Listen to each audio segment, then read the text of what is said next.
बजे चारों तरफ इस्लाम का डंका जमाने में अली शेरे खुदा सा फिर कोई मर्दान पैदा कर। मकामाते मुकद्दस पर हुकूमत हो मुसलमान की, सलाहुद्दीन गाजी सा कोई सुल्तान पैदा कर। दुआ ये करते हैं तुझसे तेरे नबी के गुलाम, सुकून दिल का निगाहों में चैन पैदा कर। चली है फिर मेरे मालिक यजीदियत की हवा, मेरे कबीले में कोई हुसैन पैदा कर। दयारे शौक से एक आफताब आया है,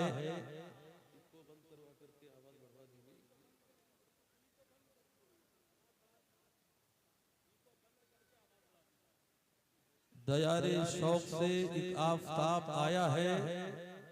उठो ए जिंदा दिलो इनकलाब आया है। ये तख्त ताज को तेरे उखाड़ डालेगा, ये आज पर्दे जुल्मत को फाड़ डालेगा। तुम्हारी गोलियां खाकर भी कम नहीं होंगे, ये सर कटेंगे मगर फिर भी हम नहीं होंगे। सुकून से हमसे मिलोगे तो चैन वाले हैं, यजीद तुम हो तो हम भी हुसैन वाले हैं। फरजाने हंसे जिस पे वो दीवाना नहीं हूँ, पीकर जो बहक जाए वो मस्ताना नहीं हूँ।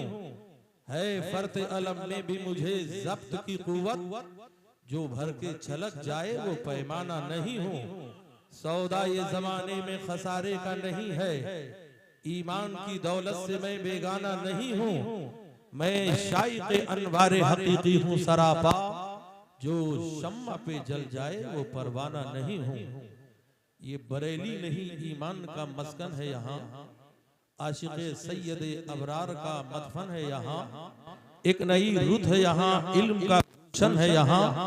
भीगी भीगी है फजा, इश्क का सावन है यहाँ।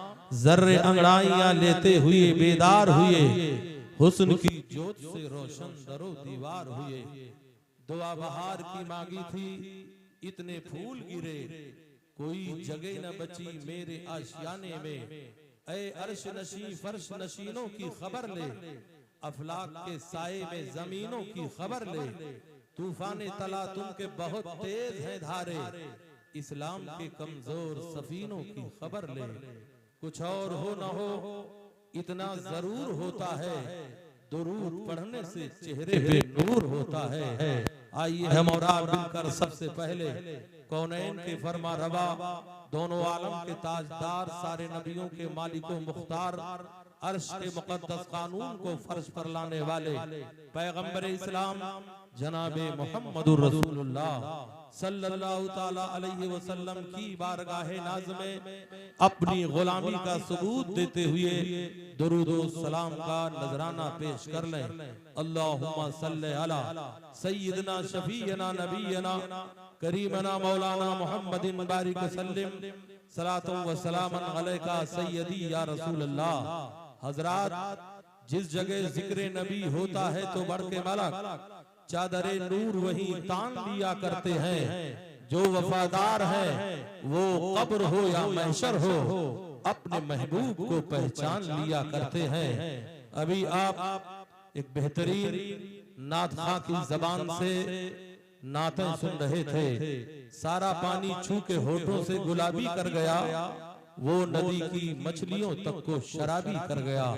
हजरात, बेशक नातें सुनना, नातें पढ़ना सहाबाए किराम की सुन्नत है, और तकरीर करना इमामुल अंबिया रहमते आलम की सुन्नत है। इसलिए आप जरा तवज्जो दीजिए, मैं तवज्जो का तालिब हूँ। हम उलटते नहीं बेजान किताबों के वरा, हम वो पढ़ते हैं जो चेहरों पे लिखा होता है। अगर तूफान में कश्ती हो तो बन सकती है तदबीरें, मगर कश्ती में तूफान हो तो क्या इल्जाम तूफान का। अब भी आप बोल सकते हैं सुभान अल्लाह। ऐ इश्क तेरे सदके जलने से छूटे सस्ते, जो आग बुझा देगी वो आग लगाई है। हम जिस इलाके में है, जिस जवार में है, ये सरकार इमाम अहमद रजा फाजले बरेलवी के जवार दरबार रहमत में है। हजरात, हम बरेली के अतराफ में हैं, इसलिए इब्तिदा हम बरेली वालों से ही करना चाहते हैं। सरकारे आला हजरत अजीमुल बरकत मुजद्दिद दीन मिल्लत रज़ी अल्लाह ताला अन्हु की अजमत का क्या कहना, उनकी शान का क्या कहना, उनके मर्तबे को क्या कहना। हजरात, अब आओ मैं जरा तारीख का वो बाब पलट कर आपको आईना दिखाना चाहूंगा। मैं आईना हूँ, दिखाऊंगा दाग चेहरे का, जिसे खराब लगे सामने से हट जाए। कागज का ये लिबास बदन से उतार दे, बरसात हो गई तो कहाँ मुंह छुपाएगा। ये जश्न किसका है? जश्न सरकारे गौसे आजम का है, जो पीरों के पीर मीरों के मीर अहले सुन्नत की चमकती हुई तकदीर है, जिन्हें गौसे आजम कहा जाता है। आओ दुरूद की फजीलत पर एक वाकया बयान करके फिर मैं बरेली की तरफ आपके रुख को मोड़ना चाहूंगा। हजरत खिज़र अलैहिस्सलाम फरमाते हैं, रोए जमीन पर दो महबूबे इलाही हैं, एक बगदाद मुअल्ला में जिसे सरकार गौसे आजम कहा जाता है, एक दिल्ली में जिसे हजरत ख्वाजा निजामुद्दीन औलिया महबूबे इलाही कहा जाता है। हजरात, बस इन्हीं जुमलों पर मेरी तकरीर गर्दिश करेगी। हजरात, हजरत खिज़र अलैहिस्सलाम फरमाते हैं, महबूबे इलाही रोए जमीन पर दो है, एक दिल्ली की सरजमीन पर है और एक बगदाद मुअल्ला में है। आओ जरा दिल्ली की सरजमीन पर हम चलते हैं। बर्बाद गुलिस्तान की खातिर बस एक ही उल्लू काफी था, अब हर शाख पर उल्लू बैठे हैं, अंजामे गुलिस्तान क्या होगा। हजरत मखदूमे दिल्ली की खिदमत में ले चलते हैं, जिसे महबूबे इलाही कहा जाता है। उनके मुरीद और खलीफा हजरत अमीर खुसरू है।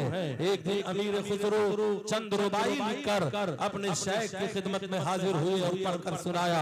हजरत महबूबे इलाही ने फरमाया, खुसरू कलाम तो बहुत अच्छा है, मगर सादी के रुबाई का जवाब नहीं।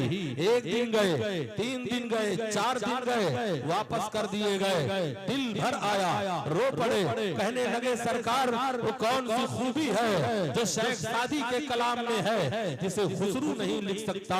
कहा देखना चाहता है, कहा हाँ देखना चाहता हूँ। कहा रात के सन्नाटे में आ जाना। रात जब दूसरे पहर में दाखिल होती है तो हजरत अमीर खुसरू अपने मुर्शिद की खिदमत में हाजिर होते हैं। आपने फरमाया करीब आ जा। करीब आए तो अपना हाथ अमीर खुसरू के पुष्ट पे रख दिया। कहा अब पता क्या देख रहा है। हजरत महबूब इलाही का इतना कहना ही था। अमीर खुसरू ने कहा सरकार दिल्ली से बैठ करके मदीने का नजारा कर रहा हूँ, दिल्ली में बैठ करके गुंबद खजरा का नजारा कर रहा हूँ। 1,40,000 सहाबाए किराम की अंजुमन में नबी रहमत तशरीफ फरमा है और हजरत अमीर खुसरू सुनते हैं, देखते हैं, क्या देखते हैं। इतने में शेख सादी को हुक्म होता है, सादी अपना कलाम पेश करो। शेख सादी खड़े हो गए और कलाम पेश किया। बलगल उला बिकमालिही कशफत दुजा बिजमालिही हसनत जमीयो खिसालिही सल्लु अलैहि व आलिही सल्लु अलैहि व आलिही। जैसे ही अपना कलाम खत्म करके ये बैठना चाहते हैं, फिर मेरे आका का हुक्म होता है फिर से पढ़ो। ये सिलसिला घंटों तक जारी रहा।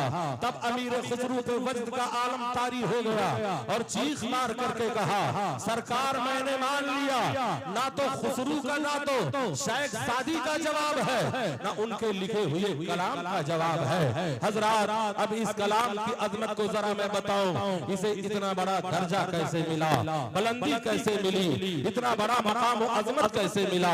हजरात, गौर करने का मकाम है। एक दिन हजरत शेख सादी ने कलाम लिखा और सो गए। निगाहें तो सो गई मगर नसीबा बेदार हो गया। अल्लाह के रसूल ख्वाब में तशरीफ लाए, इरशाद फरमाया सादी अपना कलाम पेश करो। शेख सादी ने पढ़ना शुरू किया। बलगल उला बिकमालिही कशफत जमालिही हसनत जमीयो खिसालिही तीन ही मिसरा पढ़ा, फिर चुप हो गए। नबी रहमत ने फरमाया आगे बढ़ो। कहा या रसूल अल्लाह, दिमाग ने काम न किया, कलम ने जुम्बिश न किया, आगे न लिख सका। तब मेरे आका ने फरमाया सादी लिख दे, सल्लु अलैहि व आलिहि, सल्लु अलैहि व आलिहि। बता क्या चला? हर मर्ज की दवा है सल्ले अला मोहम्मद, तावीज़ हर बला है सल्ले अला मोहम्मद, काधा बदलने वालों हमरा चलने वालों पढ़ते रहो रवा है सल्ले अला मोहम्मद। इसलिए मुसलमानों दुरूद पाक को कंपलसरी कर लो। दुरूद पाक पढ़ने के लिए ना तो गुस्ल की जरूरत है ना वजू की जरूरत है। रास्ते चलते रहो, अपने आका पर दुरूद पढ़ते रहो। घर में रहो, अपने आका पर दुरूद पढ़ते रहो। खेत में रहो, अपने आका पर दुरूद पढ़ते रहो। हर मर्ज की दवा है सल्ले अला मोहम्मद, तावीज़ हर बला है सल्ले अला मोहम्मद, कांधा बदलने वालों हमरा चलने वालों पढ़ते रहो रवा है सल्ले अला मोहम्मद। तमाम नफली इबादतों में सबसे अफजल अगर कोई इबादत है तो नबी पर दुरूद पढ़ना इबादत है। जिस घर में दुरूद पढ़ा जाता है वहाँ से बलाओं का खात्मा कर दिया जाता है। जहाँ दुरूद पढ़ा जाता है वहाँ से बीमारियों का खात्मा कर दिया जाता है। जहाँ दुरूद पढ़ा जाता है बेपनाह खैर और बरकत का नुज़ूल हुआ करता है। इसलिए मुसलमानों अपने जिंदगी में एक एक मर्तबा ये कानून बना लो, हम जहाँ भी रहेंगे अपने आका पर दुरूद सलाम पढ़ते रहेंगे, नबी पर दुरूद पढ़ते रहेंगे। ऐ इश्क तेरे सदके जलने से छूटे सस्ते, जो आग बुझा देगी वो आग लगाई है। हजरात हर दौर में जब भी कोई बुरा वक्त इस्लाम पर आया है तो इन्हीं उलमा ने आगे बढ़ करके उस तूफान का मुकाबला किया है, उस तूफान बदतमीजी का मुकाबला किया है। हिंदुस्तान की सरजमीन का वो वाकया मैं आपके निगाहों के सामने बताना चाहूंगा। आज मुसलमानों के खिलाफ नए नए कानून पास हो रहे हैं, नया नया बिल बनाया जा रहा है। हजरात ऐसे ही एक कानून बना था, मैडम इंदिरा गांधी के दौरे इक़्तिदार में कानून बनाया गया था, जिस कानून को इमरजेंसी कहा जाता है। इमरजेंसी में क्या हुआ था? ऐ लोगों, भारत के मुसलमानों पे नसबंदी को कंपलसरी कर दिया गया था। आज भी वो बूढ़े जिंदा हैं जिन्होंने अपने आप को बचाने के लिए जंगल का सहारा लिया, अपने आप को बचाने के लिए बावड़ी का सहारा लिया, बंद कमरों का सहारा लिया। हजरात उस जमाने में दारुल देवबंद के मौलवियों ने नसबंदी को जायज लिख दिया था। नदवा का काना दज्जाल भी नसबंदी को जायज लिख दिया था। सहारनपुर के मुफ्तियों ने नसबंदी को जायज लिख दिया था। जब यही बरेली में रजा के कछार का एक शेर था जिसे मुफ्ती आज़म हिंद कहा जाता है। मुफ्ती आज़म हिंद रहमतुल्लाह व रिज़वान ने अपना कलम उठाया और तहरीर किया, नसबंदी हराम है, हराम है, हराम है। ये आवाज जब ऐवान बातिल से टकराती है तो हर दौर में जाकिर नाइक जैसे कुत्ते पैदा हुए हैं। ऐसे ही कुछ मौलवी दौड़कर हुजूर मुफ्ती आज़म हिंद की खिदमत में गए और कहा मौलाना अपना फतवा वापस ले लो, हुकूमत से टकराना अच्छी बात नहीं है। तो मुफ्ती आज़म हिंद के तेवर ने कहा था ये बरेली है, फतवा नहीं बदला जाता है, जरूरत पड़ती है तो हुकूमत बदल दी जाती है।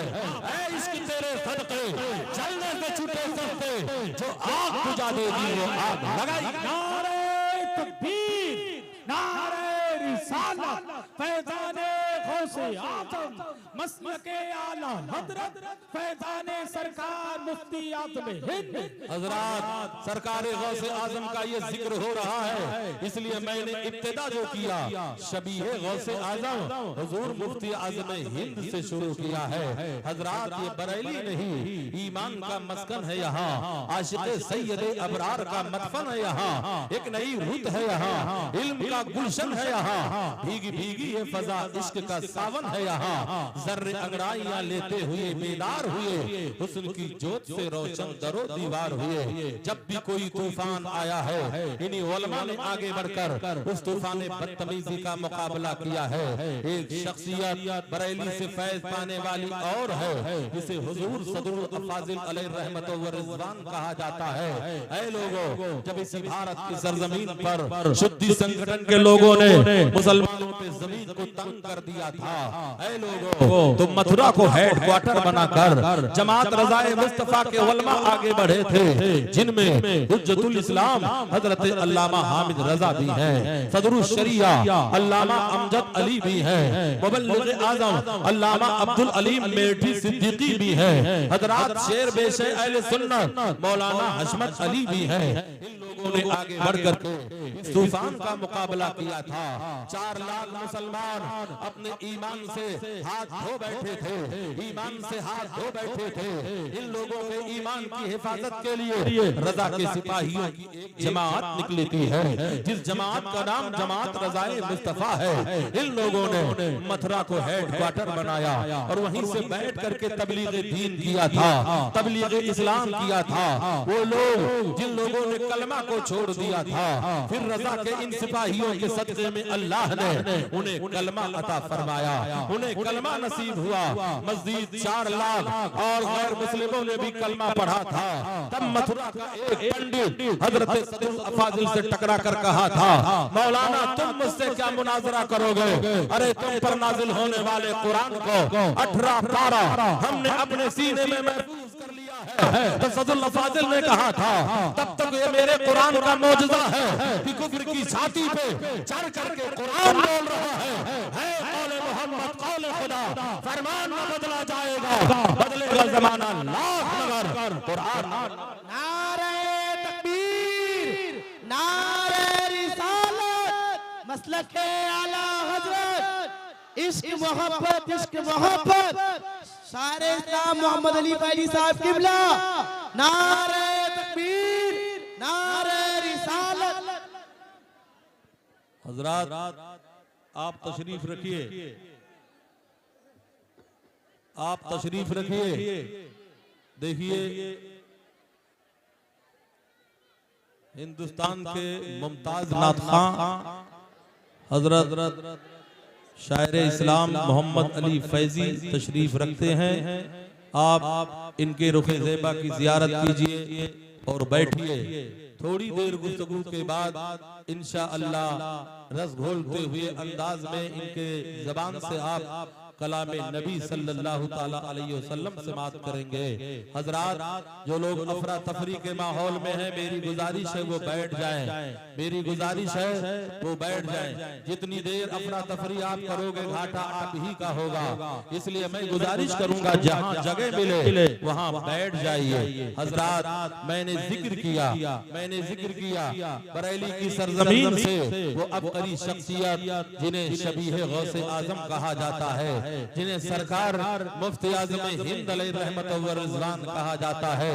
हजरात आओ, ये जिक्र सरकार गौसे आजम का है, तज़किरा गौसे आजम का है, महफिल गौसे आजम की है। जिस महफिल से सरकार गौसे आजम का नाम लग जाए वो जलसा सिल्वर जुबली नहीं बल्कि गोल्डन जुबली हुआ करता है।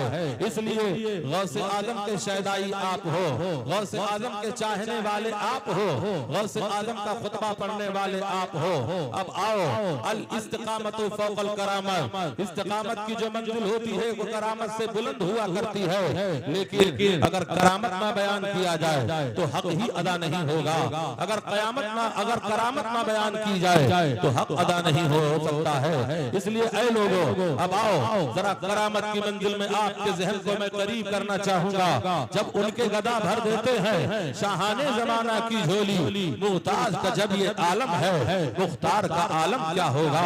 तैबा से हवा जब आती है इस दिल को सुकून मिल जाता है, इस पार का जब ये आलम है उस पार का आलम क्या होगा। बात गौसे आजम की आ गई।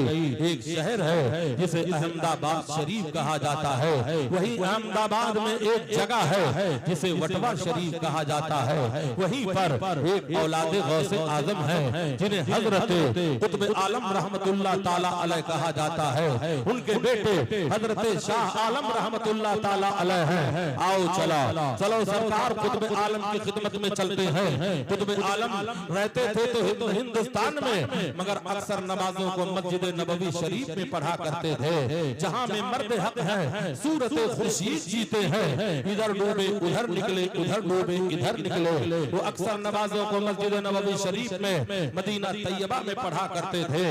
एक दिन नमाज असर पढ़कर मस्जिद नबवी शरीफ की सीढ़ियों से नीचे उतर रहे थे, एक औरत खड़ी हो गई, कहा सरकार कई दिन से मैं फाका कशी कर रहे हो, मुझे खाना खिला दीजिए। कुतुब आलम ने तो वादा फरमा लिया, मगर बशरी तकाजा ये है, इंसान वादा करके भूल जाया करता है।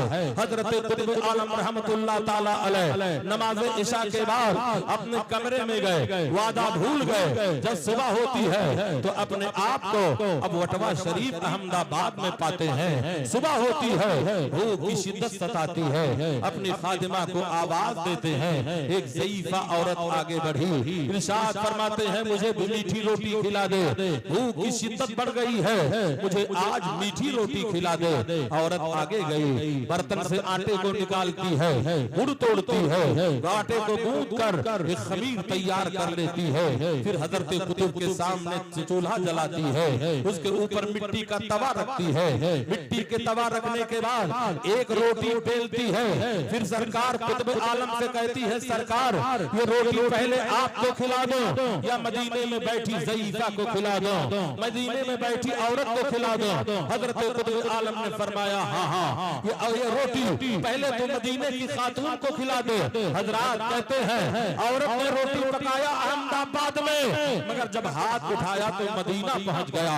एक रोटी दिया औरत ने खा लिया, दूसरी रोटी दिया औरत ने खा लिया, तीसरी रोटी दिया औरत ने खा लिया।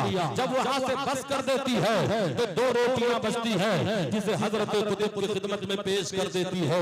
कुतुब आलम ने रोटी खाया, अल्लाह का शुक्र अदा किया, फिर मुखातब करके इरशाद फरमाया अब बता तेरे अंदर ये कमाल कहां से आया, तेरे अंदर ये पावर कहां से मिले, तेरे अंदर ये ताकत कहां से आई। अर्ज करती है सरकार ये सारे जलवे इसी चौखट के हैं, ये सारे जलवे इसी दरे दौलत के हैं, ये सारे करिश्मे इसी बारगाह के हैं। का वाकया बयान कर, का वाकया 40 साल पुराना है। जब आपके बेटे हजरत शाह आलम पढ़ करके आए थे, उनका कुर्ता गंदा हो गया था, पैरहन गंदा हो गया था, तो आपने फरमाया था इसको धो दो। तो मैंने जब कुर्ते को धोया और मिट्टी के बर्तन में जब मैंने धुले हुए कुर्ते के पानी को निचोड़ा तो ऐ मेरे सरकार उस पानी में औलादे पैगंबर के पसीने की खुशबू आ रही थी, औलादे नबी के पसीने की खुशबू आ रही थी। तो मेरी गैरत ने नहीं गवारा किया कि मैं इसे गंदे पानियों में डाल दूं, बल्कि मैंने बिस्मिल्लाह पढ़ा और पढ़ करके पानी पी लिया। पानी का हलक के नीचे से उतरना ही था, अल्लाह ने मेरे चेहरे से हिजाबात उठा दिए, मेरे आंखों से हिजाबात उठा दिए। ऐ मेरे सरकार जब आप मदीने में होते हो तब भी देखा करते हो, जब आप हिंदुस्तान में होते हो तब भी देखा करते हो, जहां में मर्द हक है सूरत खुर्शीद जीते हैं, इधर डूबे उधर निकले, उधर डूबे उधर निकले। हजरात ये कौन है? ये औलादे गौसे आजम में से है, ये औलादे गौसे आजम में से है। जब उनके गुलामों के दर पर झुकते हैं सलातीन आलम, फिर कोई बताए आका के दरबार का आलम क्या होगा। तैबा से हवा जब आती है इस दिल को सुकून मिल जाता है, इस पार का जब ये आलम है उस पार का आलम क्या होगा। गौसे आजम की बारगाह में चलने से पहले हम उनके गुलामों की खिदमत में लेकर कल चलना चाहते हैं। आओ अब इसी सरजमीन हिंद पर जरा आओ, इसी जीते जागते हुए मजमे में मैं गुजारिश करना चाहूंगा, बयान करना चाहूंगा। हजरात इसी सरजमीन हिंद का वाकया है, इसी सरजमीन हिंद में सरकार गौसे आजम रजी अल्लाह ताला अन्हों के मानने वालों की एक भारी जमात है जो हसनी हुसैनी सादात किराम में से है। हजरात मखदूम बिलग्राम के शहजादे तशरीफ लाए हैं जो औलादे गौसे आजम में से हैं, ये नजीबुत तरफैन सैयद में से हैं। मम्माता अला हुब्बे आले मोहम्मदिन माता शहीदा, मेरे नबी फरमाते हैं जो हमारी औलाद से मोहब्बत करके मरेगा वो शहीद होकर के मरेगा। मम्माता अला बुग़्ज़ आले मोहम्मदिन माता काफिरा, जो सादाते किराम से बुग़्ज़ करके मरेगा वो मरेगा तो हालत कुफ्र में मरेगा। हजरात वो शख्सियत भी आपके निगाहों के सामने तशरीफ लाने वाली है जिनके रुखे ज़ेबा की आप जियारत करेंगे। मगर आओ सरकार गौसे आजम का तज़किरा हो जाए। हजरात गौसे आजम रज़ी अल्लाह ताला अन्हो 18 पारा अपने माँ के शिकम में कुरान पढ़ लिए थे, कुरान के हाफिज बन गए थे। वो गौसे आजम है जिनके जिंदगी का एक एक लम्हा हम गुलामों के लिए मशअले राहे हिदायत है। गौसे आजम बैठते थे टूटी चटाई पर, मगर बादशाहों के मुकद्दर का फैसला किया करते थे। गौसे आजम बमनबे सरोसामा मददे किबले दी मददे काबे ईमा मददे बगरदाबे बला उफ्तादा कश्ती मदद कुन या मुईनुद्दीन चिश्ती। सरकार गौसे आजम के औलाद का तस्करा हो गया तो आओ सरकार गौसे आजम 18 पारा अपने माँ के शिकम में हाफिज़े कुरान बनकर के दुनिया में तशरीफ लाए थे। अब जरा अज़मत कुरान के हवाले से थोड़ी देर गुफ्तगू कर लो। हजरात, कुरान की अज़मत को समझने की कोशिश करो। सबसे ज्यादा दुनिया में पढ़ी जाने वाली अगर कोई किताब है तो कुरान है। सबसे ज्यादा हदियतन बिकने वाली अगर कोई किताब है तो कुरान है। सबसे ज्यादा छपने वाली अगर कोई किताब है तो कुरान है। सबसे ज्यादा ट्रांसलेट होने वाली अगर कोई किताब है तो कुरान है। उसी कुरान के अज़मत के हवाले से मैं गुफ्तगू करना चाहूंगा। कुरान वो है लौ अंज़लना हाज़ल कुराना अला जबलिन खराइजहु खाशियम मुतसद्दियम मिन खशियतिल्लाह। हजरात, कुरान का ऐलान है अगर कुरान को पहाड़ पे उतार दिया जाता तो पहाड़ चल करके राख हो जाता है। बते कुरान के सामने पहाड़ का कलेजा पानी पानी है। हजरात, आओ जरा मैं बताऊं, मेरे पैगंबर सल्लल्लाहु तआला अलैहि वसल्लम के जमाने में कुरान किताब की शक्ल में नहीं था। कुरान कहाँ था? ऊंट के हड्डियों पे लिखा हुआ था। कुरान कहाँ था? ऊंट के चमड़ों पे लिखा हुआ था। कुरान कहाँ था? मार्बल के सिलों पे लिखा हुआ था। कुरान कहाँ था? कपड़ों पे लिखा हुआ था। कुरान कहाँ था? हाफिजों के सीनों में कुरान लिखा हुआ था। हजरात, वो जमाना और मेरे नबी के दुनिया में तशरीफ ले जाने के बाद एक जंग लड़ी गई थी जिस जंग को जंगे यमामा कहते हैं। हजरात, इसी जंगे यमामा में 700 हाफिज जब कत्ल कर दिए गए या शहीद हो गए तो हजरत उमर इब्ने खत्ताब रजी अल्लाह ताला अन्हु आगे बढ़े। अमीरुल मोमिनीन हजरत सिद्दीक अकबर के खिदमत में हाजिर हुए और कहा, अमीरुल मोमिनीन, अगर यूं ही हाफिज कत्ल होते रहे तो कुरान की हिफाजत में दुश्वारी पैदा हो जाएगी। इसलिए हमारा मशवरा ये है कुरान को किताब की शक्ल दे दी जाए, कुरान को लिख दिया जाए। तब कातिबीने वही को बुलाकर कुरान को इकट्ठा किया गया। कुरान को किताब की शक्ल दी जा रही है। आओ जरा अज़मत कुरान के हवाले से गुफ्तगू में करते हुए वहां तक मैं लेकर के चलना चाहूंगा।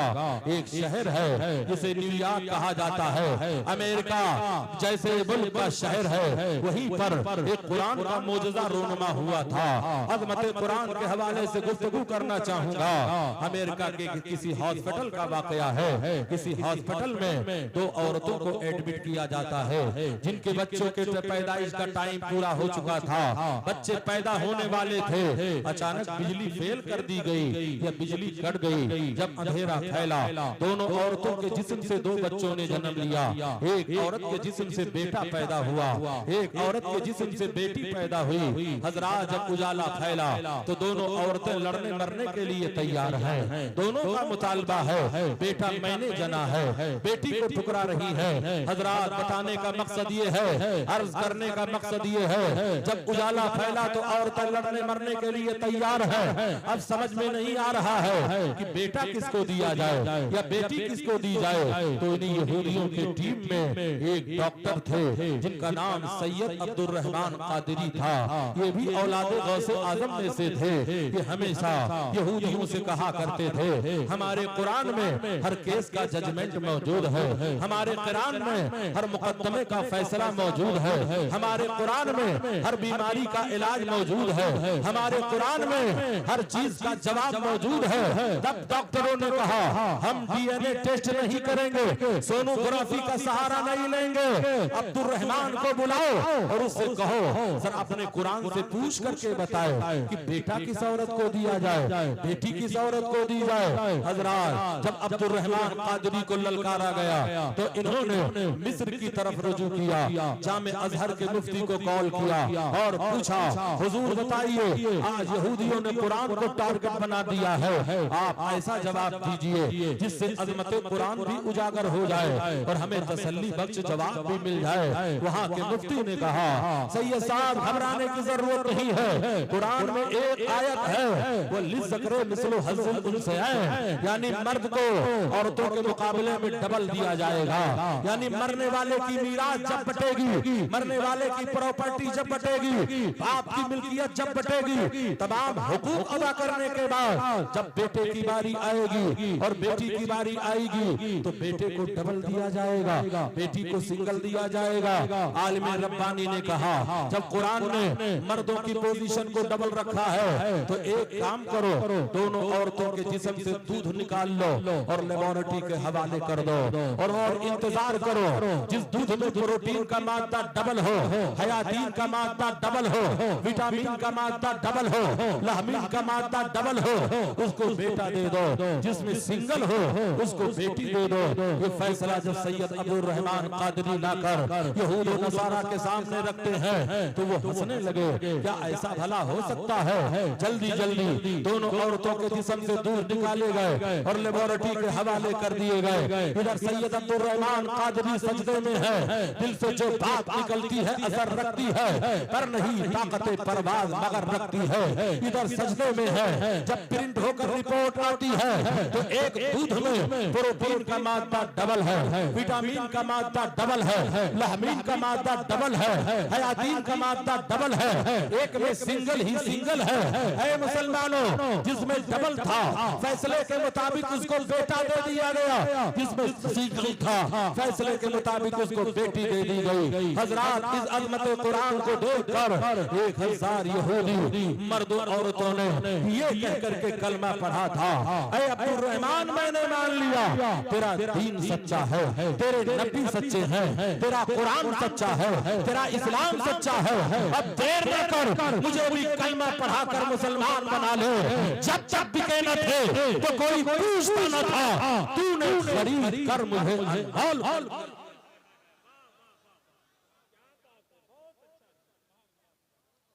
हजरात, आप सुनना चाहते हैं या जल्दी से खत्म कर दिया जाए?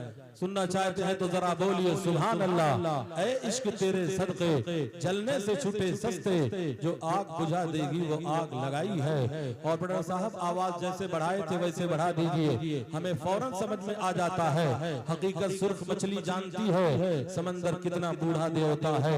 ऐ इश्क तेरे सदके जलने से छूटे सस्ते, जो आग बुझा देगी वो आग लगाई है।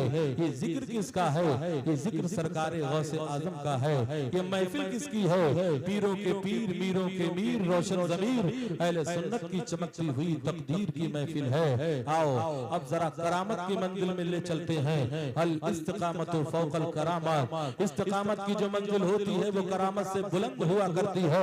मगर आओ अब करामत की मंजिल में मैं आपके जहन को करीब करना चाहूंगा, आपके जहन को करीब करना चाहूंगा।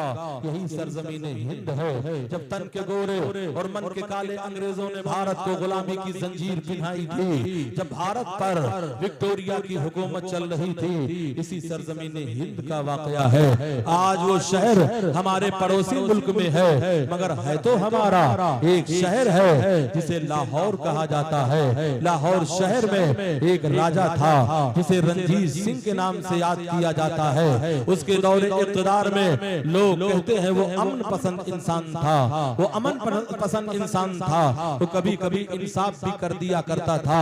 उसके जमाने का वाकया है। उसी लाहौर में एक घराना रहा करता था, एक सैयदों का घराना रहा करता था, जो हर 11 तारीख को सरकारे गौसे आजम की 11वीं किया करते थे। उन्हीं के पड़ोस में गैर मुस्लिम भी थे, जो लोग 11वीं में आकर फैजियाब हुआ करते थे, तबर्रुक भी खाया करते थे, शीरनी भी खाया करते थे और गौसे आजम से मोहब्बत भी किया करते थे।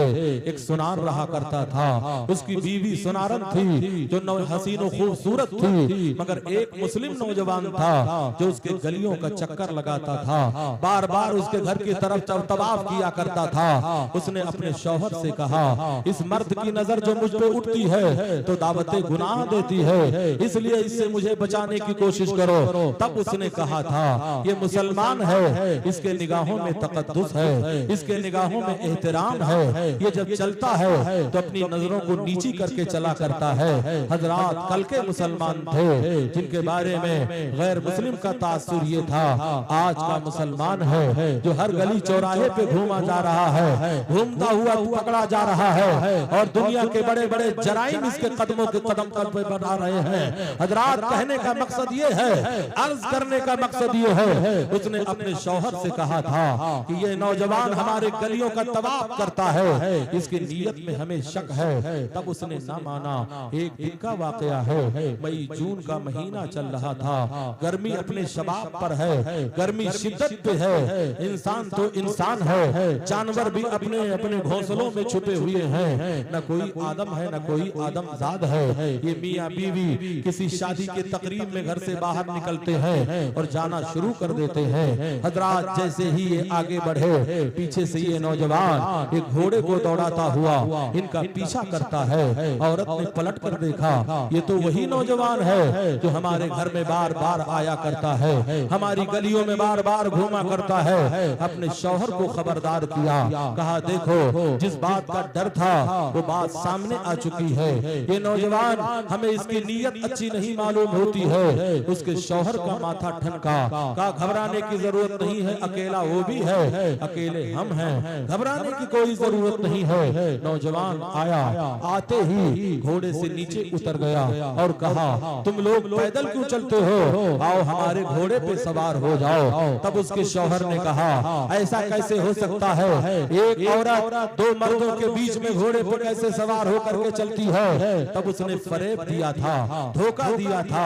उसने कहा था एक काम करो, औरत को घोड़े पे बिठा दो, लगाम तुम पकड़ लो, अगर मुझ पे शक है तो लगाम तुम पकड़ लो, पीछे पीछे मैं चलता हूँ। औरत ने कहा मैं तेरे घोड़े पे बैठने के लिए तैयार नहीं हूँ, मैं उस वक्त तैयार हो सकती हूँ जब तू बड़े पीर की कसम खा ले, जब तू गौसे आजम की कसम खा ले, जब पीरों के पीर की कसम खा ले। हजरात कहते हैं वो नौजवान गैर मुकल्लिद था, वो वलियों पे भरोसा नहीं किया करता था, उसका अकीदा माज़अल्लाह ये था वली अल्लाह मर करके माज़अल्लाह मिट्टी में मिल चुके हैं। उसने गौसे आजम की झूठी कसम खा लिया। औरत घोड़े पे बैठ जाती है, अभी थोड़े ही दूर चले थे, उस जालिम ने एक नंगी तलवार अपने दामन में छुपा करके रखा था। फौरन उसने तलवार निकाला और उसके शौहर के गर्दन पे हमला कर दिया। एक ही वार में उसका गर्दन कट करके जमीन पे गिर पड़ा, धड़ अलग पड़ा है। हजरात इतने में औरत घोड़े के ज़ीन से छलांग लगाकर अपने शौहर से चिमट जाती है। ये जालिम आगे बढ़ा, उसके जुल्फों को पकड़कर अपने घोड़े पे बिठा लेता है और कहता है अब मेरे चंगुल से तुझे कोई नहीं बचा सकता है, अब मेरे पंजे से तुझे कोई नहीं बचा सकता है। इतना कहना था। औरत कहती है तूने तो गौसे आजम की कसम खाई थी, गौसे आजम की कसम खाई थी। कहा कौन गौसे आजम, कैसी कसम, चल तू मेरे साथ चल, इस नहीफ नातवा और लांगरो कमजोर इंसान के साथ अपनी जिंदगी को तबाह बर्बाद मत कर, मेरे साथ चल, सारी जिंदगी की खुशियां तेरे कदमों पे ला करके मैं रख दूंगा। हजरात कहते हैं उस औरत ने सबसे पहले अपने माबूदों को बुलाया, अपने खुदाओं को बुलाया। जब कहीं से कोई आवाज न आई तब उसने अपना चेहरा बगदाद मोहल्ला की तरफ कर लिया और कहा ऐ पीरों के पीर, ऐ मीरों के मीर, ऐ रोशन अजीज अमीर, सरकारे गौसे आजम मेरी मदद कीजिए। इतना कहना ही था। एक तूफान आता है, उसी तूफान में एक नकाबपोश आता है जिसके हाथ में नंगी तलवार है। आते ही उस मुस्लिम नौजवान के गर्दन को काट करके जुदा कर देता है और उसके धड़ के करीब गया, उसका सर उठाया, उसके धड़ से लगाकर एक चक्कर लगा करके कहा तुम बिस्मिल्लाह। इतना कहना था कि मुर्दा जिंदा हो गया। मुर्दा जब जिंदा हो गया, हजरात बताने का मकसद ये है, अर्ज करने का मकसद ये है, मुर्दा जिंदा हो गया। तब सरकार गौसे आजम ने कहा ले ये घोड़ा हम तुझे सौगात में देते हैं, हम तुझे तोहफे में पेश करते हैं, इसे लेकर के तू वापस चले जा। वो दोनों लेकर के वापस आए। जिंदगी की भीख मिल रही है। गौसे आजम ने मुर्दे को जिंदा कर दिया। इधर 4 दिन गुजर गए, नौजवान का पता नहीं है, मगर नौजवान का घोड़ा एक सुनार के दरवाजे पर बंधा हुआ है। लोगों ने जाकर राजा रंजीत सिंह से शिकायत किया, कहा ऐसा लगता है इन लोगों ने हमारे नौजवान बेटे का कत्ल कर दिया है और उसके घोड़े पे कब्जा कर लिया है। रंजीत सिंह ने सिपाहियों को भेजकर दोनों को अपने दरबार में तलब किया, हकीकत हाल पूछा। तब औरत ने पूरा वाकया बयान किया। का घोड़ा हमने नहीं लिया है, मुसलमानों के गौसे आजम ने दिया है, मुसलमानों के बड़े पीर ने दिया है, मुसलमानों के रोशन ज़मीर ने दिया है। जब इतना सुनता है तो वो कहने लगा, जब मुसलमानों के बड़े पीर ने इसे रिहाई दे दी है तो मैं क्या कर सकता हूँ। तब लोगों उसने कहा, औरत को औरत और मर्द को मुखातब करके मुद्दई लोगों ने कहा, ये लोग झूठे हैं, अगर ये सच्चे हैं तो कोई गवाह पेश करे कि गौसे आजम ने मुर्दे को जिंदा किया था और घोड़ा इनके हवाले किया था। तब राजा रंजीत सिंह ने पूछा, बता कोई गवाह तेरे पास है कि नहीं। उसने कहा कोई गवाह नहीं है, मगर हाँ एक दीवाना है जिसका नाम गुल हसन खान है, गुल मोहम्मद खान है। उस दीवाने को मैंने देखा था, वो वहाँ खड़ा था जब गौसे आजम ने मुर्दे को जिंदा किया था, तो वहाँ खड़ा था और रो रहा था। तब रंजीत सिंह ने कहा उसी नौजवान को बुलाया जाए। हजरात उस नौजवान को जब बुलाया गया तो अपने जिस्म पर एक भेड़ के बाल का कंबल ओढ़ करके आया और राजा रंजीत सिंह ने मुखातब होकर के कहा, बता क्या ये औरत अपने कौल में सच्ची है।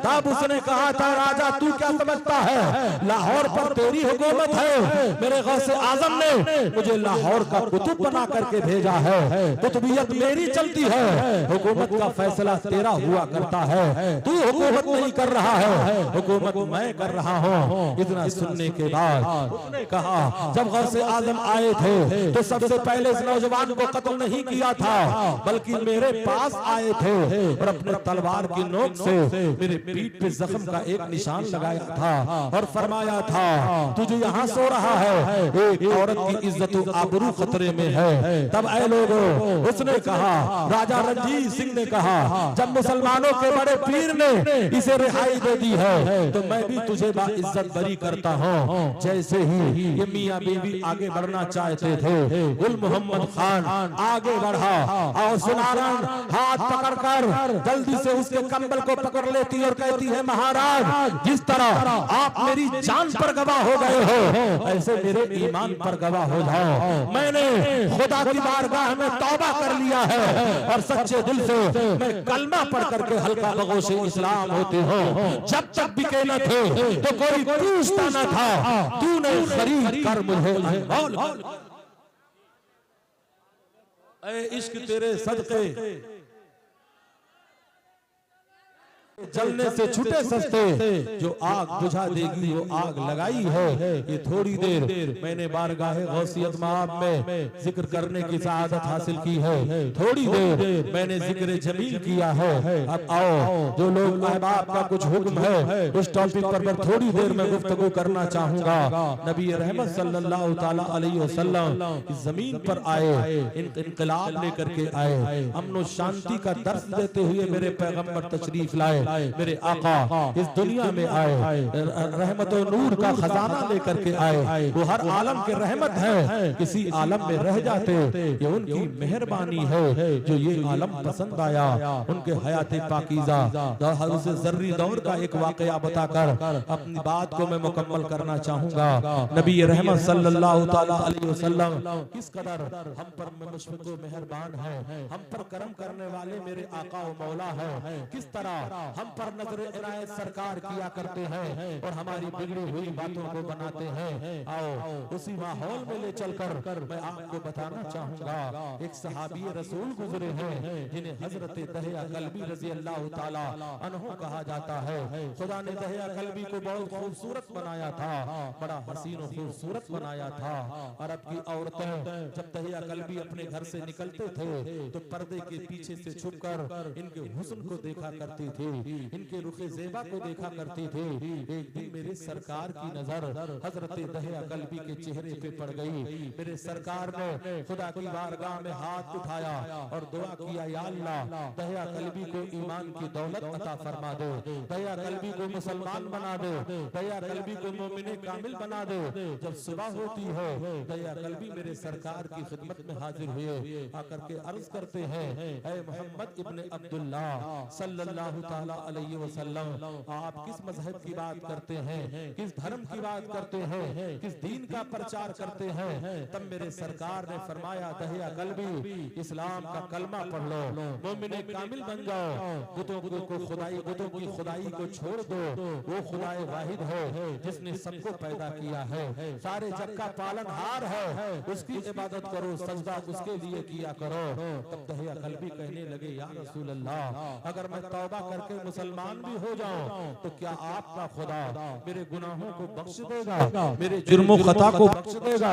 दहिया कल्बी को खबर ना थी कि इस्लाम का खुदा रहमान भी है, इस्लाम का खुदा रहीम भी है, इस्लाम का खुदा सत्तार भी है, इस्लाम का खुदा गफ्फार भी है, इस्लाम का खुदा सारे जग का पालनहार भी है। उन्हें खबर न थी। मेरे सरकार ने फरमाया दहिया कल्बी तुम गुनाहों से तौबा करो, अल्लाह तुम्हारी तौबा को कबूल कर लेगा। दहिया कल्बी रो पड़े और कलमा पढ़ लेते हैं, अशहदु अल्ला इलाहा इल्लल्लाह व अशहदु अन्ना मुहम्मदन अब्दुहु व रसूलुहु। दहिया कल्बी कलमा पढ़ करके हल्का बगोशे इस्लाम हो गए, हल्का बगोशे इस्लाम हो गए, मोमिने कामिल हो गए। फिर रो पड़े, कहने लगे या रसूल अल्लाह, अगर इजाजत हो तो अपना जुर्म बयान कर दो, अपने गुनाह को बयान कर दो। मेरे सरकार फरमाते हैं दहिया कल्बी बयान करो।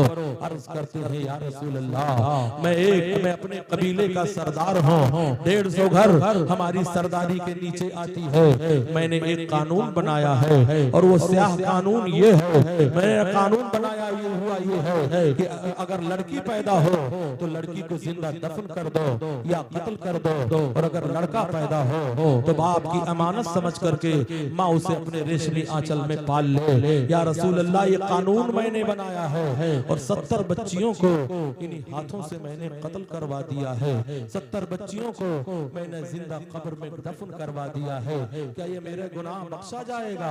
हजरत जिब्रील अलैहिस्सलाम उतर पड़े, कहते हैं या रसूल अल्लाह, अल्लाह ने आपको सलाम कहा है और पैगाम दिया है कि दहिया कल्बी को खुशखबरी सुना दीजिए कि अल्लाह ने इनके गुनाहों को बख्श दिया है, इन्हें माफ कर दिया है।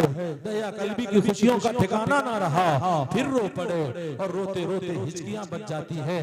मेरे सरकार ने फरमाया दहिया कल्बी अब रोने की वजह क्या है? कहा या रसूल अल्लाह, एक गुनाह और है मगर वो मेरा जाती गुनाह है, मेरा पर्सनल गुनाह है। या रसूल अल्लाह, अगर इजाजत हो तो बयान कर दो। मेरे सरकार फरमाते हैं कहो क्या कहना चाहते हो, बयान करो, क्या बयान करना चाहते हो? अर्ज करते हैं या रसूल अल्लाह, मेरी बीवी हमल से थी, मेरी बीवी के पेट में बच्चा परवरिश पा रहा था, मेरे घर में माले तिजारत इकट्ठा हो गया था, सौदा कच्चा था, अगर बाहर की मंडी में ले जाकर अपना माल ना बेचता तो बहुत बड़ा नुकसान हो जाता, मगर या रसूल अल्लाह सफर मुल्क के बाहर का था, इसलिए मैंने अपनी बीवी को ताकीद कर दिया था। मेरी बीवी के पेट में बच्चा था, मैंने ताकीद कर दिया था अगर लड़का पैदा होगा तो हमारी अमानत समझ करके उसे पाल लेना, अगर लड़की पैदा होगी तो उसे जिंदा कब्र में दफन कर देना। अरब के लोग लड़कियों को क्यों दफन करते थे? उसकी वजह ये थी कि लड़की बालिग हो जाएगी तो हमें किसी को दामाद बनाना पड़ेगा और दामाद के सामने हमारा सर झुक जाएगा, इसलिए लड़कियों को जिंदा कब्रों में दफन कर दिया करते थे। हजरत दहिया कल्बी कहते हैं या रसूल अल्लाह, वाकया ये मेरा जाती वाकया है, मेरी बीवी हमल से थी, जब मैं घर से बाहर जाने लगा तो अपनी बीवी को ताकीद कर दिया था अगर लड़का पैदा होगा तो हमारी अमानत समझ करके उसे पाल लेना, अगर लड़की पैदा होगी तो उसे जिंदा कब्र में दफन कर देना या गला दबा करके उसे मार देना। कहते हैं या रसूल अल्लाह, मैं तो चला गया, 3.5 साल के बाद जब मैं वापस पलट करके आया, बहुत अरमान लेकर के आया था, मेरे घर में अगर बच्चा पैदा हुआ होगा तो उसका नाम ये रखूंगा, उससे मोहब्बत इस कदर करूंगा, मगर या रसूल अल्लाह जब मैं अपने दरवाजे पे पहुंचा तो मेरे घर का दरवाजा अंदर से बंद था, मैंने कुंडी पे दस्तक दिया तो अंदर से एक बच्ची की आवाज उभरती है, कौन है दरवाजे पर? या रसूल अल्लाह, एक लड़की की आवाज को सुनकर मेरे तन बदन में आग लग जाती है। मैंने सोचा शायद मेरे घर में लड़की पैदा हुई है और मेरी बीवी ने बच्ची को पाल लिया है। मैंने तड़प कर कहा, मैं मालिक मकान दहिया कल्बी हूँ, दरवाजा खोल।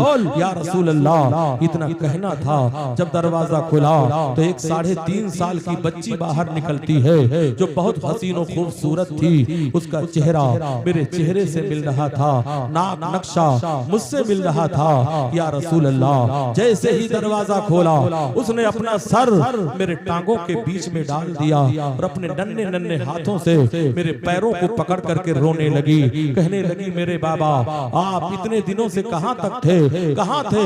मैं आपका कब से इंतजार कर रही थी। मेरे बाबा आप कहां थे या रसूल अल्लाह। ये कहती रही और मुझसे प्यार करती रही और मेरे सीने में इंतकाम की आग जलती रही।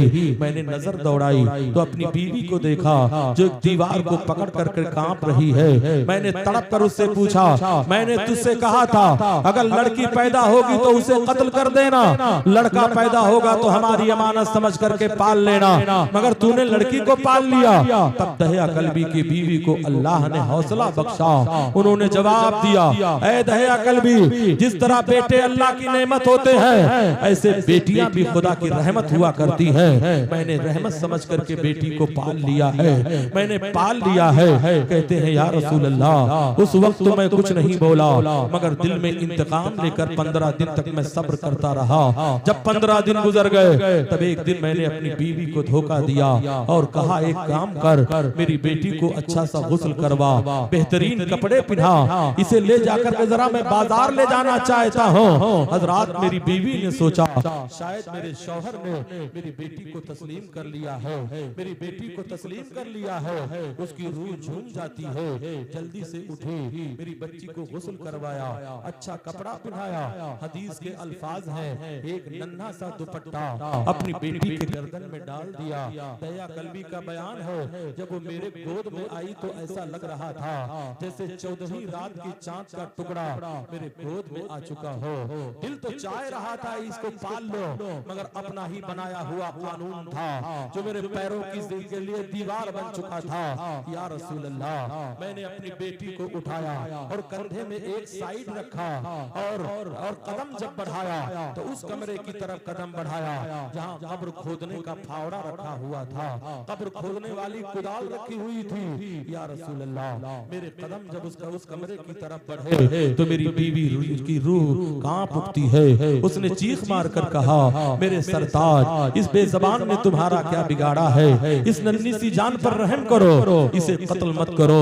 कहते हैं या रसूल अल्लाह, मैंने बीवी को धक्का दिया, कमरे में गया, कब्र खोदने का फावड़ा और कुदाल अपने सर पे रख, अपने एक साइड में रखा और अपनी बच्ची को लेकर के मैं जंगल की तरफ बढ़ रहा था। या रसूल अल्लाह, जब मैं जंगल की तरफ बढ़ रहा था तब मेरी बच्ची नन्हे नन्हे उंगलियों से मेरे बालों में कंघा कर रही थी।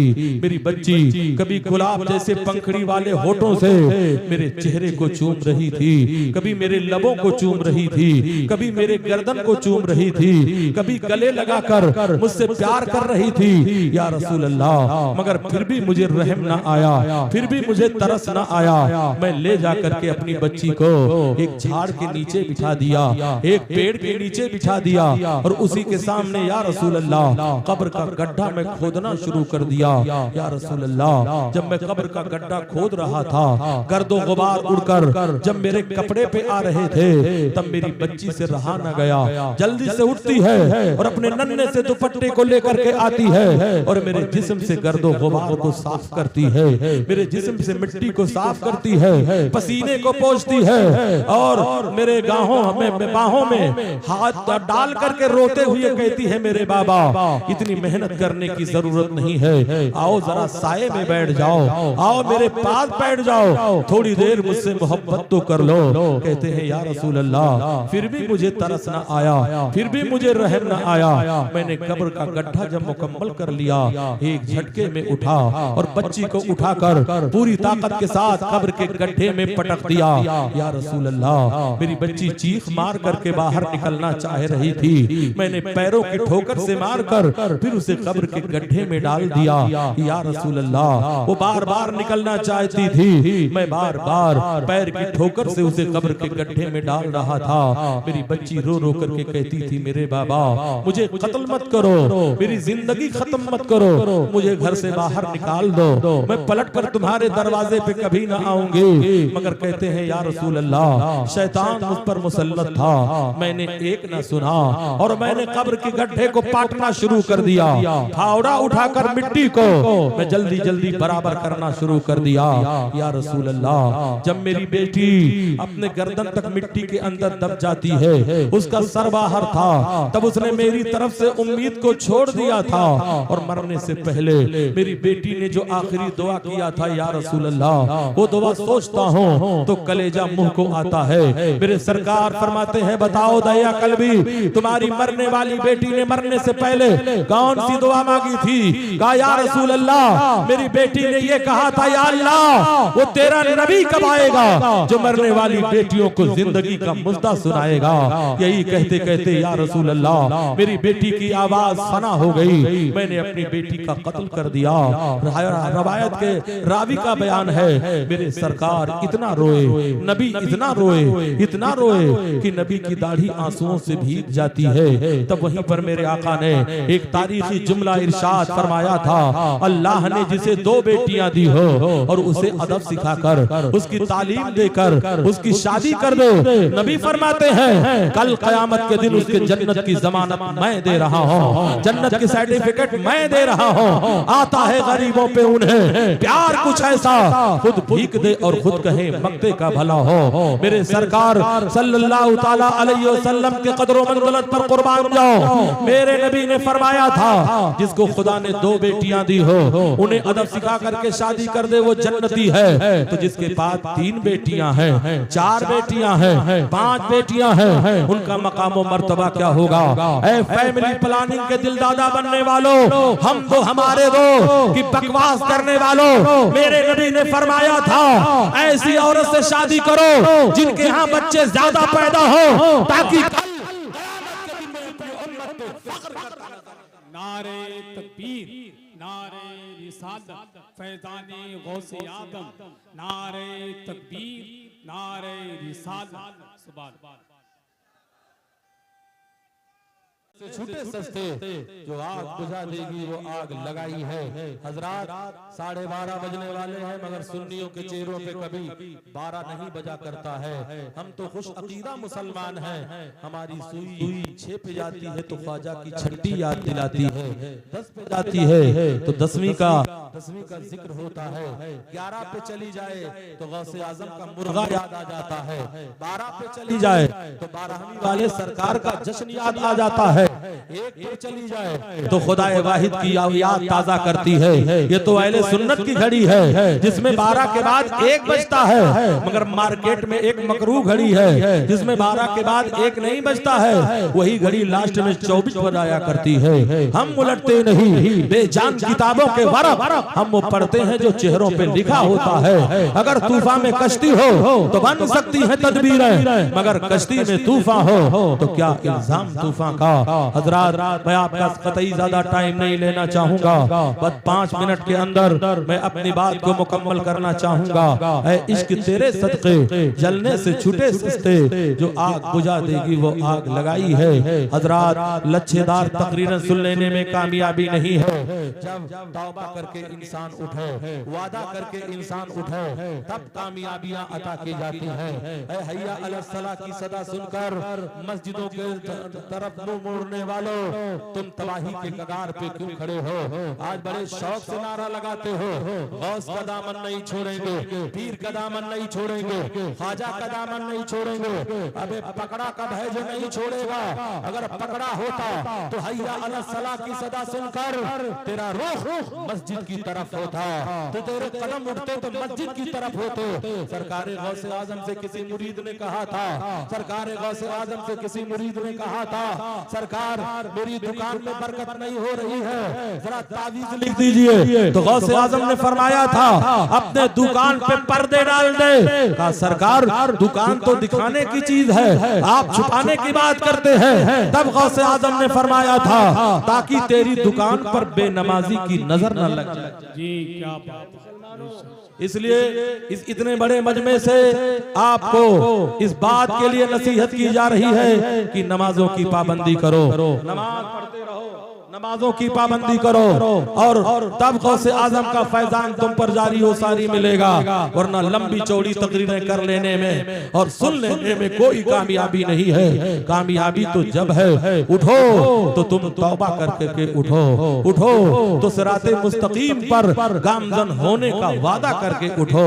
ऐ नबी रहमत से सच्ची मोहब्बत करने वालों, ऐ नबी से प्यार करने वालों, बस चलते चलते एक बात बताना चाहूंगा। शारह बुखारी हुजूर मुफ्ती शरीफुल हक साहब क़िबला अलैहि रहमत व रिज़वान ने 21 गानों को रिसर्च करके फरमाया है जिसका सुनना भी कुफ्र है, जिसका गाना भी कुफ्र है। ऐ मोबाइलों से दिलदार बनने वालों, मोबाइलों से दिल लगाने वालों, दिन भर में 10 मरतबा फेसबुक खोलने वालों, अरे एक महीने में मौका मिले तो कुरान खोल लिया करो। क्यों चांद में खोए हो, उलझे हो सितारों में, आका को मेरे ढूंढो। कुरान के पारों में जिब्रील अमी बोले, सिदरा के मकी बोले, तुम सा ना हंसी देखा लाखों में हजारों में। आज ऐसे ऐसे नगमे चले हैं। शारह बुखारी फरमाते हैं इन गानों को अगर तुमने सुना और खुशी का इजहार किया तो तू काफिर हो गया, या गानों को अपनी जबान पे दोहराया तो काफिर हो गया। वो गानों को बोल क्या है, खुदा जब भी जमीन पे आसमां से देखता होगा, ये गाना गाने वाला भी काफिर है, इसका सुनने वाला भी काफिर है। ओ मुस्कुराने वाले कठमुल्लो, मुस्कुराओ नहीं, तौबा की घड़ी है, तौबा की घड़ी। यहाँ मुस्कुराने की बात नहीं है, या तौबा कर और सिराते मुस्तकीम पर गामजन होने की तौबा। बेशक बेशक हक है। टोपी लगा करके मुस्कुरा रहा है, इस बात को सुनकर कि गाना हो रहा है। हुजूर शारह बुखारी फरमाते हैं इसका सुनना भी कुफ्र है, इसका गाना जी बेशक हक है। और आप तौबा करके उठे जी तो हो सकता है तुम्हारे सदके में सिराज चिश्ती जैसे बदकार की भी मगफिरत हो जाए। हम उलटते नहीं बेजान किताबों के वरक़, हम वो पढ़ते हैं जो चेहरों पे लिखा होता है। खुदा भी ना जाने तो हम कैसे जाने माज़ल्ला। ये भी सुनना कुफ्र है और गाना भी कुफ्र है। हजरात 21 गाने तो हुजूर शारह बुखारी ने लिखा था, मगर आज 121 गाने हो चुके हैं जिनका सुनना भी कुफ्र है, जिनका गाना भी कुफ्र है। इसलिए मोबाइल सुनने वालों, मोबाइल के रसिया बनने वालों, मोबाइल के दिलदादा बनने वालों, दावा तो करते हो गौस का दामन नहीं छोड़ेंगे, मगर डीजे के पीछे ऐसे नाचते हो जैसे खुजली वाला कुत्ता नाच रहा हो, और दावा करते हो गौस का दामन नहीं छोड़ेंगे, पीर का दामन नहीं छोड़ेंगे। हम उलटते नहीं बेजान किताबों के वरक़, हम पढ़ते हैं जो चेहरों पे लिखा। क्या बात रहमत से सच्ची मोहब्बत करने वालों, बस चलते चलते माँ बाप की अजमत को भी थोड़ी देर के अंदर बताना चाहूंगा। किसी पीर और मौलाना के नाराज होने से खुदा नहीं नाराज होगा, लेकिन तेरे माँ बाप अगर तुझसे रूठ गए तो तेरा खुदा तुझसे नाराज हो जाएगा। इसलिए अपने माँ बाप से मोहब्बत करो, माँ बाप से प्यार करो, माँ बाप से उल्फत करो। कुछ लोग तकरीरें सुनने आते हैं, कुछ लोग इंजॉय करने आते हैं। इंजॉय करने वालों, इंजॉय तुमको मुबारक हो, हम रजा के दीवानों को हदीसे मुस्तफा मुबारक हो। बस चलते चलते 2 मिनट के अंदर अपनी बातों को खत्म करना चाहूंगा। हजरात ये जब कलाम पढ़ते हैं तो चलता हुआ मुसाफिर रुक जाया करता है। सारा पानी छू के होठों से गुलाबी कर गया, ये नदी की मछलियों तक को शराबी कर गया। अभी इनके रस घोलते हुए अल्फाज को आप सुनोगे। बस चलते चलते 2-3 धमाका और करके मैं जाना चाहूंगा। मैं इस बात की कभी परवाह नहीं करता कि कौन कठमुल्ला मुस्कुरा रहा है और कौन बकराती कर रहा है और कौन होटलों पे बैठ करके कमेंट कर रहा है। मेरा परवरदिगार अगर मुझसे राजी हो गया तो दुनिया की क्या कीमत हो सकती है। इश्क तेरे सदके जलने से छूटे सस्ते, जो आग बुझा देगी वो आग लगाई है। हजरात चलते चलते एक वाकया बताना चाहूंगा। वाकया मक्कतुल मुकर्रमा का है, खाने काबा का है। सिर्फ 3 मिनट के अंदर अपनी बात को मैं खत्म करना चाहूंगा। वाकया खाने काबा का है। एक इंसान कंटिन्यू 19 हज करता रहा। हज करने के बाद जब वो मिज़ाब रहमत के नीचे जाता और खुदा से दुआ करता, मिज़ाब रहमत क्या है? एक सोने का परनाला है जो काबे की छत पे लगा हुआ है, जिसका रुख मदीने की तरफ है, उसी को मिजाब रहमत कहते हैं। मिजाब रहमत के नीचे जाता और हाथ उठा करके दुआ करता, या अल्लाह मेरी इबादत को कबूल कर ले, मेरे हज को कबूल कर ले। आवाज आती, बंदे तेरी इबादत को तेरे चेहरे पे मार दिया गया, तुझे ठुकरा दिया गया, तुझे मरदूद कर दिया गया। हजरात खाने काबा से ऐसी आवाज आ जाए, उस मुसलमान की जिंदगी का क्या आलम होगा। आज 19वां हज है, हज करने के बाद मिजाब रहमत के नीचे गया, फिर वही आवाज आई, हर में काबा में दौड़ कर आया, एक अल्लाह के वली से मुलाकात हो गई, अपना पूरा दुखड़ा सुनाया। अल्लाह के वली ने कहा, बता तेरे माँ बाप जिंदा हैं या मर चुके हैं? कहा 19 साल गुजर चुके हैं, मैंने अपने माँ बाप की कोई खबर नहीं ली है। आपने कहा, निकल हर में काबा से बाहर निकल, इस हद से ज्यादा बेहतर अपने बूढ़े माँ बाप की जाकर के खिदमत कर, हद से ज्यादा बेहतर है। मुसलमानों, वो रोता बिलखता हुआ बाहर निकलता है। उसका नाम हुसैन था। इलेक्ट्रॉनिक दौर नहीं था, पैदल या ऊँटों का सफर किया जाता था।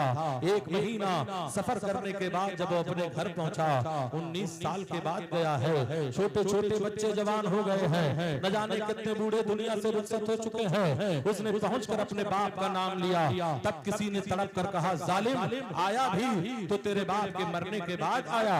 कहा, मेरी माँ का क्या आलम है? कहा, तेरी माँ मौत और जिंदगी के कश्मकश में है, जा जल्दी चला जा, हो सकता है चेहरा देखने का मौका मिल जाए। तो दौड़ता हुआ गया तो क्या देखा, उसकी बूढ़ी माँ है जो फटे हुए कपड़े में मलबूस है, फटा दुपट्टा सर पे डाले हुए है और दीवार का सहारा लेकर रो रही है। झांकनी का आलम है, चंद मिनटों की मेहमान है और वो कहती है, मेरा बेटा हुसैन क्या अब भी तू नहीं आएगा? क्या माँ को गुस्ल देने भी नहीं आएगा? क्या माँ की जनाजा पढ़ने भी नहीं आएगा? क्या माँ को कब्र में उतारने भी नहीं आएगा? यही कहती रही, रोती रही। इतने में हुसैन चीख मार कर माँ के सर पे अपना हाथ रखता है। कहा, माँ तेरा गुनहगार बेटा हुसैन हाजिर है। माँ ने एक नजर डाला और मोहब्बत की नजर डाल करके दुआ किया, या अल्लाह मेरे बेटे का भला फरमा दे, मेरे बेटे के गुनाहों को माफ कर दो। यही कह करके माँ आखिरी हिचकी लेती है, इंतकाल कर जाती है। आबादी के लोगों ने गुस्ल दिया, कफन पहनाया, नमाज़े जनाजा पढ़ा करके सिपुर्द खाक कर दिया। 1 महीना 6 महीने तक हुसैन वहीं रहा। कभी कब्र पे जाता, फातिहा पढ़ता, सूरह यासीन शरीफ पढ़ता, दुरूद व सलाम पढ़ता, रोज आना जाकर के विर्दो वज़ाइफ किया करता, माँ बाप की कब्र की जियारत करता, विर्दो वज़ाइफ करके इसाले सवाब करता। अब फिर वो सफर मक्कतुल मुकर्रमा का करता है। हजरात, वो वक्त आया, वो महीना आ ही गया, हज का महीना आया। आज 20वां हज कर रहा है। 20वें हज करने के बाद उसने मिजाब रहमत के नीचे फिर हाथ उठाया और कहा, या अल्लाह मेरी इबादत को कबूल कर ले, मेरे हज को कबूल कर ले। आवाज आई, बंदे तेरा 19 साला जो हज जो मरदूद किया गया था उसको भी कबूल कर लिया गया। तेरे माँ के एक लम्हे की दुआ के सदके में आज 20वां हज भी तेरा कबूल कर लिया गया है। इसलिए ऐ मुसलमानों, अपने माँ बाप के वफादार बन जाओ। अगर किसी के मुरीद नहीं हो तो अपने माँ बाप के मुरीद बन जाओ।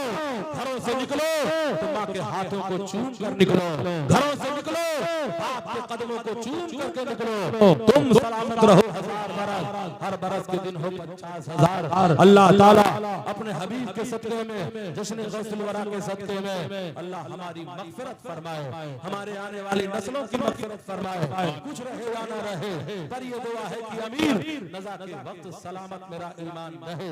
वमा अलैना इल्लल बलाग। अस्सलामु अलैकुम।